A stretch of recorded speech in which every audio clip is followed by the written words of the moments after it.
شكل جديد من كريم مرطب من براند مصري، اتعمل على شكل صابونة في علبة شيك تحطيها في شنطتك. ايه، مساء الفل عليكم، ازيكم، عاملين ايه؟ رب تكونوا بخير وفي احسن حال. انا جربت حاجة حلوة قوي عجبتني، قلت لازم اقولك عليها. ده براند مصري، كانوا بينزلوا حاجات على الصفحة بتاعتهم ناتشورال كتير، صابون و... ولوشن وحاجات زي كده، حاجات ناتشورال كتير. لكن انا بصراحة استوقفتني الفكرة دي، ان المرطب عملوه على شكل صابونة في علبة كده تقدري تحطيها وانتي نازلة في شنطتك.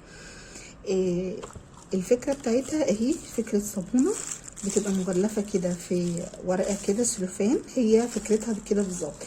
ما بتيجي تحطيها بتحطيها هي حتة صغيرة كده منها على ايدك، مثلا لو هتحطي على ايدك، على رقبتك، على اي حاجة، حتة صغيرة ترجعيها مكانها كده.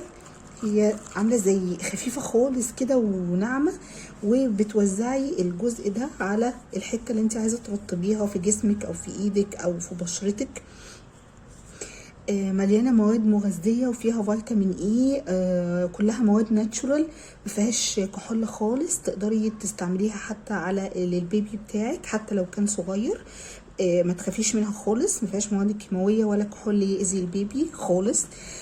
تحسي كده ريحتها كأنها عايزه تتاكل كده، حاجه ريحتها انثويه كده جميله.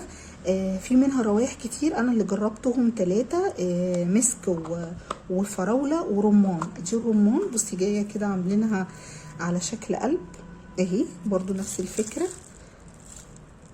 برضو بتحطي كده حته صغيره منها وبترجعي كده مكانها تاني من غير ميه، من غير اي حاجه، هي زي ما هي كده على الجسم وهو ناشف كده، وبتوزعيها. الريحه بتفضل ثابته، يعني عايزه اقولك ان هي فعلا بديل للبارفان. انت ممكن حتى تاخدي حته على صبعك وتحطي حته كده عند رقبتك او ورا ودنك كده، بتدي ريحه ثابته حلوه قوي. من الحاجات اللي عجبتني جدا.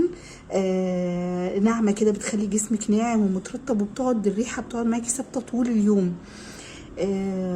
في هم مطلعين روايح ياسمين ولافندر، بس بصراحه هم ال3 دول اللي انا جربتهم، مسك وفراوله ورمان، وال3 كانوا تحفه، بتقعد معاكي وقت طويل. انا لما جبتهم كانوا عاملين باكج ال3 على بعض ب 300 جنيه. جبت ال3 روايح دول. حلوة، عجبتني، انصحك بيها، جربيها وشوفي رأيك فيها ايه وابعتيلي في الكومنتات.